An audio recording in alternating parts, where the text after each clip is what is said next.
নবীজি বলে গেছেন যে ঘরের মধ্যে বিড়াল ছানা বাস করে ওই ঘরের মধ্যে জিন জাতি প্রবেশ করতে পারে না। তাহলে ছোট ছোট মাসুম বাচ্চাগুলো যে ঘরের মধ্যে থাকে, মুসলমান অনেক সময় জিনের আশ্রয় পড়ে যায়, অনেক সময় জিনে আসর করে, ওই ঘরের মধ্যে জিনে আসর করে।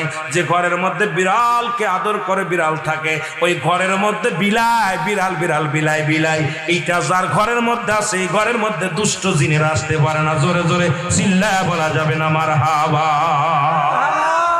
একবার নবী সুলাইমান আলাইহিস সালাম শুনতে পাইলেন পাশের বাড়িতে একটা কুকুরকে কষ্ট দিয়ে বিষ পান করে মারে ফেলেছেন।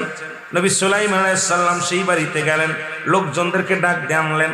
ও মুসলমান শুনে নাও, কুকুর একটা প্রভু ভক্ত। নবী সুলাইমান বললেন কুকুর হত্যা করা যাবে না, কুকুরকে ভালোবাসতে হবে, তবে ঘরের মধ্যে না। কুকুরের ঘরে বিছনা বানায় দেওয়া যাবে না, কুকুরের সঙ্গে বসত বাড়ি করা যাবে না, কুকুরের লালাটা হলো অপবিত্র।